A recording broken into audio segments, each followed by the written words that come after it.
शुक्लां ब्रह्मविचारसारपरमामाद्यां जगद्व्यापिनीं वीणापुस्तकधारिणीमभयदां जाड्यान्धकारापहां हस्ते स्फाटिकमालिकां विदधतीं पद्मासने संस्थितां वन्दे तां परमेश्वरीं भगवतीं बुद्धिप्रदां शारदां। श्री महागणाधिपतये नमः। श्री महासरस्वत्यै नमः। శ్రీ గురుభ్యో నమః. సెప్టెంబర్ మాసంలో గోచార ఫలితాలు ప్రత్యేకంగా మహిళలకు, స్త్రీలకు ఎలా ఉన్నాయి అనేటువంటి విషయాన్ని మనము తెలుసుకుందాం. ముందుగా ఈ సెప్టెంబర్ మాసంలో గ్రహస్థితి ఎలా ఉంది, ఏ స్థానాలలో ముఖ్యమైనటువంటి గ్రహాలు సంచరిస్తున్నాయి అనే విషయాన్ని గనుక మనం చూసినట్టయితే, సూర్యుడు 17వ తారీఖు వరకు స్వక్షేత్రమైనటువంటి సింహరాశిలో సంచరిస్తున్నాడు. తదనంతరం కన్యారాశిలోకి ప్రవేశిస్తున్నాడు. ఈ కన్యారాశి సమక్షేత్రం అవుతుంది, బుధుని క్షేత్రం. ఇక కుజుడు 18వ తారీఖు వరకు మిథున రాశిలో సంచరిస్తున్నాడు. ఇది శత్రుక్షేత్రం అవుతుంది. తదనంతరం కర్కాటక రాశిలోకి ప్రవేశిస్తున్నాడు, అంటే నీచ స్థానంలోకి వస్తున్నాడు కుజుడు. ఇక బుధుడు 7వ తారీఖు వరకు మిత్రక్షేత్రమైనటువంటి సింహరాశిలో సంచరిస్తున్నాడు. తదనంతరం కన్యారాశిలోకి ప్రవేశిస్తున్నాడు. స్వక్షేత్రం మూల త్రికోణం కూడాను. ఇక 26 నుండి మళ్ళీ తులారాశిలోకి ప్రవేశిస్తున్నాడు బుధుడు. ఇది మిత్రక్షేత్రంలో ప్రవేశము. ఇక గురు భగవానుడు కర్కాటక రాశిలో ఉచ్చస్థితిలో సంచరిస్తున్నాడు. అత్యంత శుభప్రదమైనటువంటి సంచారం ఇది. ఇక శుక్రుడు 2వ తారీఖు నుండి తులారాశిలో స్వక్షేత్రంలో సంచరిస్తున్నాడు. ఇక శనైశ్చరుడు మీనరాశిలో సంచరిస్తున్నాడు, సమక్షేత్రంలో సంచరిస్తున్నాడు. అందున వక్రించి సంచారం చేస్తున్నాడు మీనరాశి లోపల. రాహువు కుంభరాశిలో, ఇక కేతువు సింహరాశిలో సంచరిస్తున్నాడు. ఈ విధంగా ఈ ముఖ్యమైనటువంటి 8 గ్రహాలు ఈ రాశులలో సంచరిస్తున్నాయి. అయితే ఈ సెప్టెంబర్ మాసంలో ఈ సంచారం యొక్క విశేషాన్ని గనక మనం చూసినట్టయితే, గురు భగవానుడు ఉచ్చస్థానంలో సంచరిస్తున్నాడు, శుక్రుడు స్వక్షేత్రంలో సంచరిస్తున్నాడు, బుధుడు స్వక్షేత్రము ఉచ్చస్థానంలో సంచరిస్తున్నాడు, కుజుడు మట్టుకు నీచ స్థానంలో సంచరిస్తున్నాడు. ఈ విధంగా గ్రహముల యొక్క సంచారంలో విశేషత ఉంది ఈ సెప్టెంబర్ మాసంలో.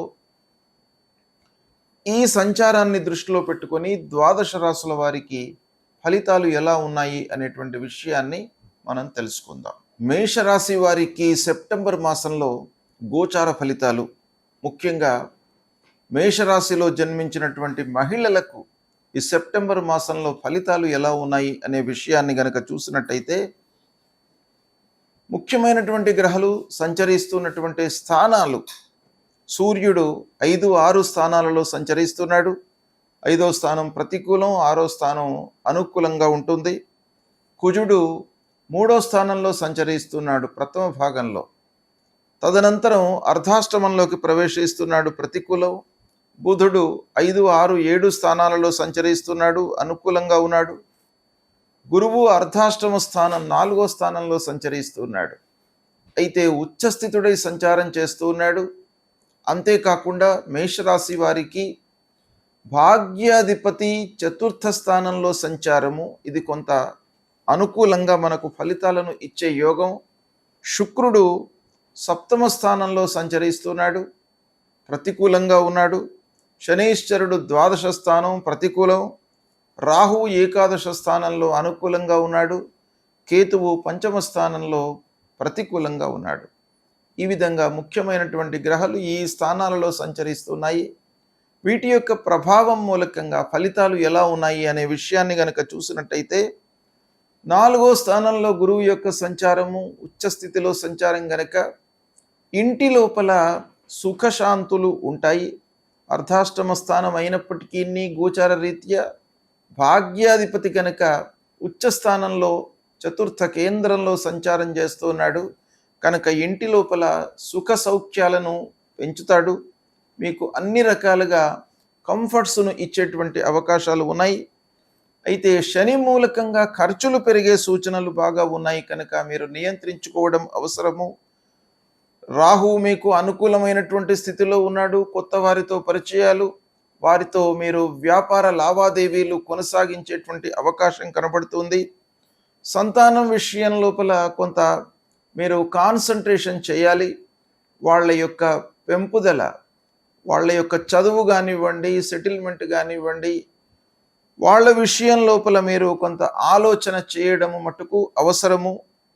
ఇక సూర్యుడు ప్రారంభంలో 17వ తారీఖు వరకు పంచమ స్థానంలో ప్రతికూలంగా సంచరిస్తున్నాడు. తర్వాత షష్టమ స్థానంలోకి ప్రవేశిస్తున్నాడు కనుక ఉద్యోగపరమైనటువంటి ఒక క్రమశిక్షణ మీ లోపల ఏర్పడుతుంది.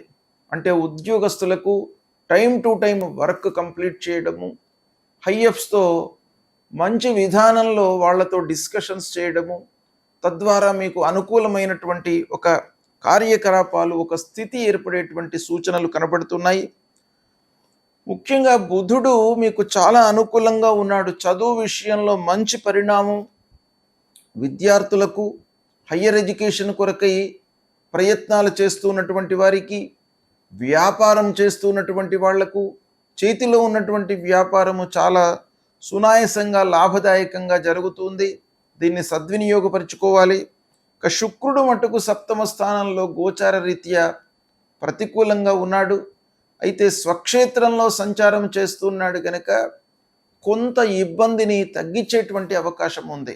శుక్రుడు మనకు ప్రధానంగా అన్యోన్యతను, ఆప్యాయతను, భార్యాభర్తల మధ్యన ఒక మంచి అవగాహనను కల్పించేటువంటి గ్రహము కనుక అలాంటి గ్రహము సప్తమ స్థానంలో సంచారం అనేటువంటిది కొంతవరకు మనము ఇబ్బందిని ఎదుర్కోవలసినటువంటి స్థితి ఏర్పడుతుంది.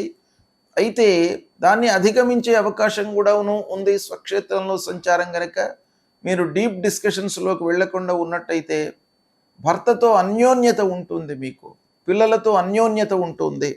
ఇకపోతే కుజుడి మూలకంగా ధైర్యంతో మీరు పనులు చేస్తారు. చేసేటువంటి ఉద్యోగంలో కానివ్వండి, వ్యాపారంలో కానివ్వండి, మీరు సాహసోపేతంగా ధైర్యంగా మీరు నిర్ణయాలు తీసుకునే అవకాశం ఉంది.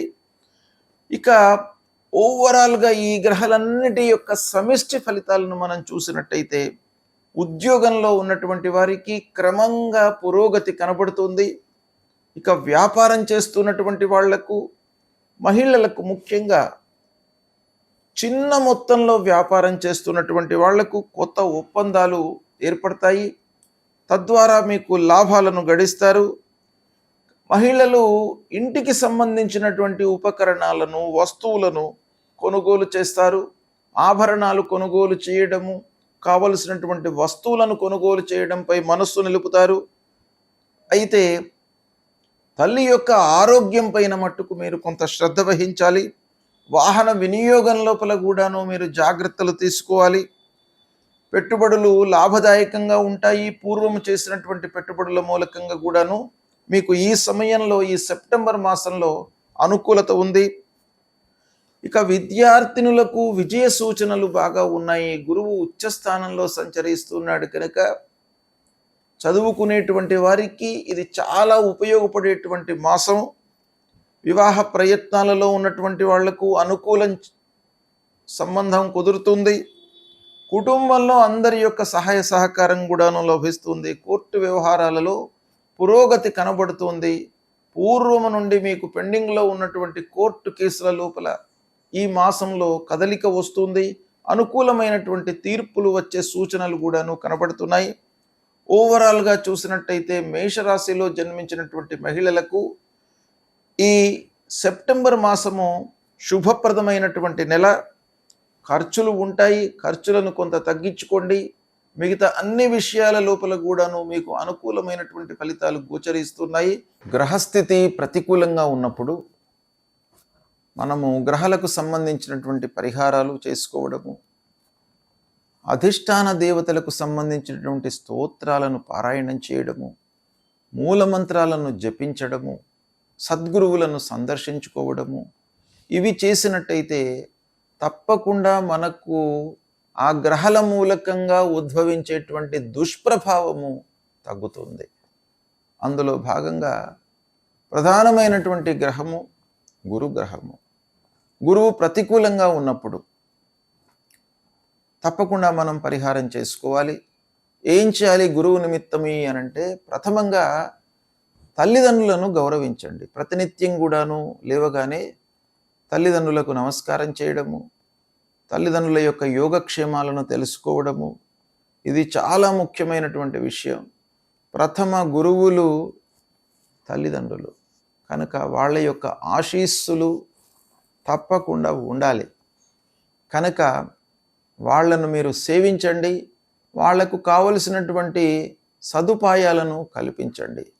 ఒకవేళ వృద్ధాప్యంలో ఉన్నట్టయితే తప్పకుండా వాళ్ళ యొక్క యోగక్షేమాలను తెలుసుకోండి. వారి యొక్క ఆశీస్సులు మీకు అనుగ్రహము లభిస్తుంది, గురువు మీకు అనుకూలిస్తాడు. ఇక మూలమంత్రం దేవానాంచ ఋషీణాంచ గురుం కాంచన సన్నిభం వందనీయం త్రిలోకానాం తం నమామి బృహస్పతిం అనేటువంటి మూలమంత్రాన్ని ప్రతినిత్యం చదువుకోండి. దత్తాత్రేయ స్వామి దేవాలయానికి వెళ్ళి దర్శించండి. దక్షిణామూర్తి స్తోత్ర పారాయణాన్ని చేయండి. గురువు యొక్క అనుగ్రహం మీకు లభిస్తుంది. ఇక రెండవ ప్రధానమైనటువంటి గ్రహము శనైశ్చరుడు. ఈ శనైశ్చరుడు ప్రతికూలంగా ఉన్నప్పుడు మీరు తప్పకుండా శనికి సంబంధించినటువంటి మూలమంత్రం నీలాంజన సమాభాసం రవిపుత్రం యమాగ్రజం ఛాయా మార్తాండ సంభూతం తం నమామి శనైశ్చరం అనేటువంటి ఈ మూలమంత్రాన్ని ప్రతినిత్యం కూడాను చదువుకోండి. ఆంజనేయ స్వామిని కొలవండి. ఆంజనేయ స్వామి మీకు ధైర్యాన్ని కల్పిస్తాడు. మీ లోపల భయము ఆందోళన లేకుండా మిమ్మల్ని కాపాడుతాడు.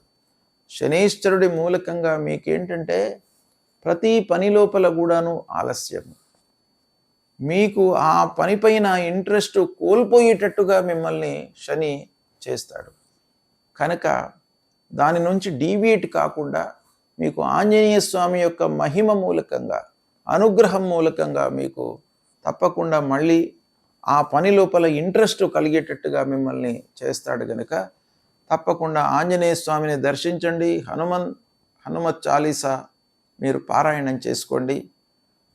ఇక రాహు కేతుల నిమిత్తమై అమ్మవారి దేవాలయానికి వెళ్ళండి.